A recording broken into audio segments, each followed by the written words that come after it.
now, preview time. So let's take a look at what's coming your way.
What's going on, everybody? Welcome to another brand new installment of Renegades Reviews, exclusively here as always on the Casa D18 Studios channel.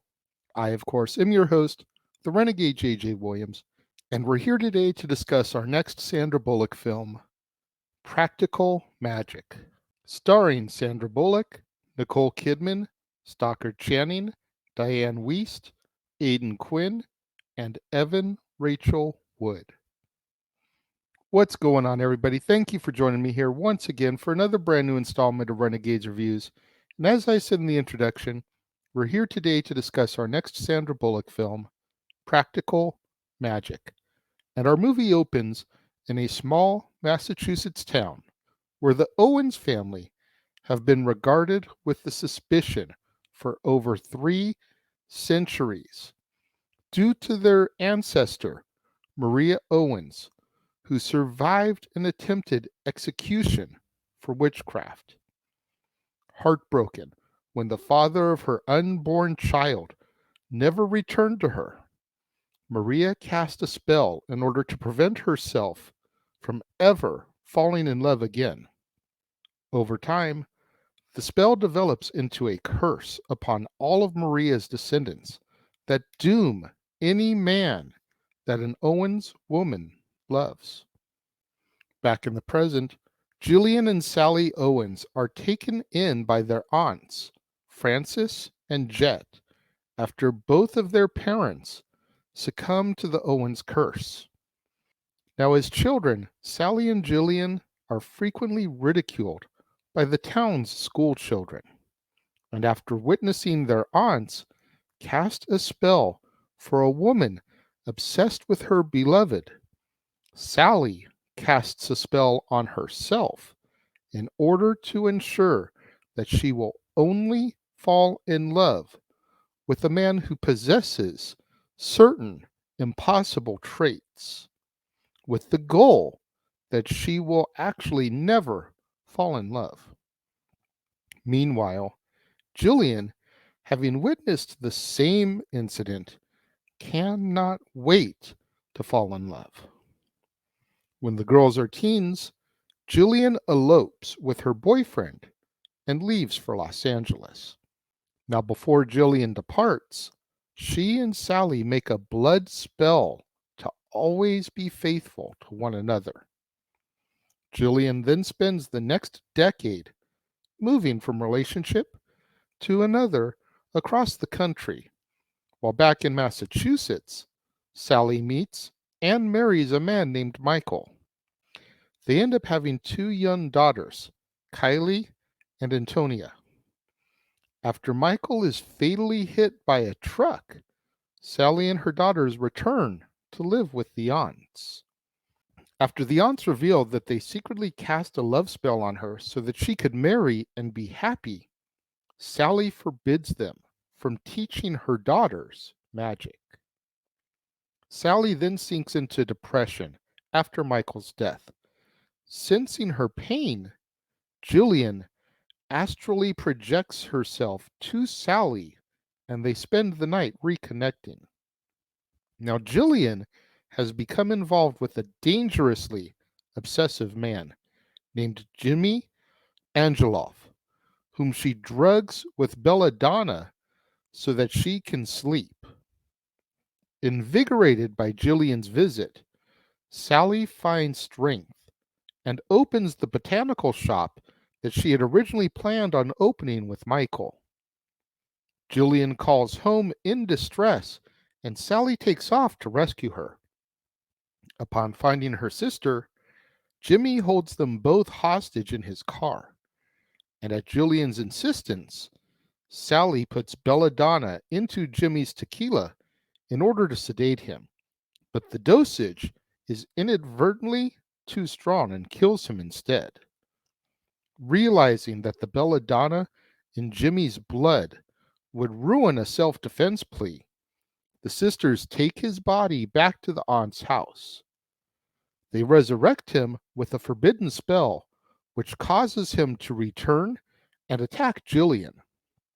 Sally kills him once again, and the sisters bury his remains in the garden. The aunts are overjoyed at Jillian's return, but their late-night revelries are soured by a malevolent presence that they all can sense. When Sally and Jillian deny it, the aunts leave them to clear up their own mess. The next morning, state investigator Gary Hewlett arrives from Tucson, Arizona in search of Jimmy, who is also a serial killer. Sally feels drawn to him, with her daughters surmising that he is the impossible man from the childhood love spell. Sally breaks down and confesses to Gary, taking the full blame for Jimmy's death. Unable to deny their attraction, though, they kiss, but Sally flees when she realizes that Gary is in fact the man she conjured. Returning home, Sally discovers that Jimmy's spirit has possessed Jillian's body. Gary sees Jimmy's spirit emerge, and Jimmy tries to possess Gary, but is turned aside by his silver badge. Sally then tells Gary that he is there because of her spell, that the feelings that they have for each other are not real, and that the family curse will kill him if they pursue a relationship. Gary replies that curses only work if someone believes in them before returning to Tucson. Jimmy possesses Jillian once again and tries to kill Sally before Francis and Jet return. Realizing that she must embrace magic to save her sister, Sally asks for the assistance of the town's women, and they form a coven in order to exorcise Jimmy's spirit. Their first attempt hurts Jillian, and Sally makes them stop. But in a moment of inspiration, Sally reenacts her blood pact with Jillian. Jimmy's spirit is then expelled from Jillian, and the family curse is finally broken as Jimmy is sealed into the grave. Back in Tucson, Gary clears the sisters of any suspicion in Jimmy's case and returns to Massachusetts in order to be with Sally. By Halloween, the townsfolk have finally embraced the Owens group, and they gather to watch the witches fly off of the roof. Sally and Gary share a kiss as our movie comes to an end. Obviously, this is Sandra Bullock month. I've spoken at length here recently about my love and admiration for Sandra Bullock. I also am an admirer of Nicole Kidman. Considering that the two of them are together in this, surprises me that I never took the time to watch it. And I don't know what it was. Maybe it was just that I was at a place when these movies started coming out where I wasn't into the lovey-dovey chick flick type of thing. It took me being in a relationship and having relationships to finally be able to enjoy some of these rom-coms, these love stories, these chick flicks. That's the only thing I can think of, realistically speaking, as to why I never tapped into this earlier, because with Sandra Bullock and Nicole Kidman, I should have been like, dude, I am all there for that. But it wasn't Sandra Bullock in Speed. It wasn't Sandra Bullock in Demolition Man. It wasn't Nicole Kidman in Days of Thunder. It wasn't Nicole Kidman in Batman Forever. It didn't have that vibe about it to really rope me in and grab me and be like, okay, this is something I have to pay money to go to the multiplex and see. And it didn't even have the vibe about it for me to want to rent it at Blockbuster or Hollywood Video, especially around Halloween time, to try and watch this, witch-centric story. I was more caught up in my Chucky. I was more caught up in my Freddy. I was more caught up in my Universal Monsters than to spend time watching this. And I regret it. I regret it now because this was a good story. It was cute. Yes, it was a rom-com, a chick flick, but I thoroughly enjoyed watching the story develop. I thoroughly enjoyed waiting to see what was going to happen, how they were going to deal with Jimmy, and the fact that he kept coming back and possessing Jillian. I thought that was a cool little take. You think about possessions, you think about an exorcism, you think of Reagan and The Exorcist, and this was completely different. And it was a cool little take on that, and I enjoyed it. I definitely am going to add this to my regular viewing around Halloween time. Now, obviously, I've still got a lot of movies that I need to review, so finding a classic movie to work into my schedule, at least for the next couple years, is going to be a chore. But this is definitely the type of movie where I am willing to give it another chance, another sit down, another watch when it's not for work purposes. That's the key. When it comes to my rating for this, I give it 3.5 stars. Like I said, I thought it was a great story. I thought the actors and actresses did amazing. Young Evan Rachel Wood, who I know best from across the universe, and I've discussed on this channel before with The Wrestler. If you haven't seen my review of that, I'll link it up here for you real quick. You can take a look at that one, go back and rewatch that.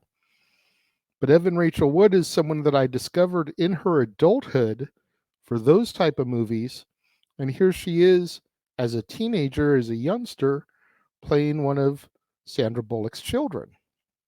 I thought it was great. I thought it was a good movie. I highly recommend you guys take a look at it if you've never seen it. Those of you that have seen it, what are your thoughts? Let me know. If you're watching the premiere, leave your thoughts and comments over here. If you're watching on demand later in the day, leave your thoughts and comments down here. Let's have that conversation, that discussion, that debate, that interaction that I'm always asking you guys for. And make sure you guys tune in on Friday, right here on the Casa D18 Studios channel, for another brand new installment of Renegades Reviews, when we'll be wrapping up this week's selections of Sandra Bullock films with 28 Days, starring Sandra Bullock, Viggo Mortensen, Dominic West, Elizabeth Perkins, Azura Skye, Alan Tudyk, Diane Ladd, and Steve Buscemi. And then later on that evening, right here on the Casa D18 Studios channel, as well as on the Jeff Meacham Network and across the Jeff Meacham Network multiverse of media, we will be presenting our watch-along coverage of Impact Wrestling Overdrive. Noah Foster and James Hebert on the call, providing play-by-play coverage, post-match reactions, predictions, and more on the Casa D18 Studios channel, the Jeff Meacham Network, and across the Jeff Meacham Network multiverse of media. You're not going to want to miss out on any of that coverage, both right here on the Casa D18 Studios channel, on the Jeff Meacham Network, across the Jeff Meacham Network multiverse of media, 28 Days review, Impact Overdrive watch along, and so much more in store this coming month. Want to make sure that you smash that like button, make sure you're subscribed, make sure that notification bell is turned on, that way you're alerted anytime a video drops right here on the Casa D18 Studios channel, or anytime I go live, as is the case with watch along coverage, open mic night, Stat Boy Sports Bar, etc. Share this video with your family, friends, loved ones, co-workers, movie fanatics, cinephiles in your life, anybody you can think of that's a fan of Sandra Bullock, Nicole Kidman, Diane Wiest, Stockard Channing, or anybody else that you can think of that would enjoy this video and my review coverage of it. Share the video with them. It's the only way we're going to boost up my visibility in YouTube's algorithms so I can eventually get monetized and make some money on this endeavor. Thank you once again to everyone who joined me and tuned in today. It means more to me than you'll ever know. And I will see you guys next time.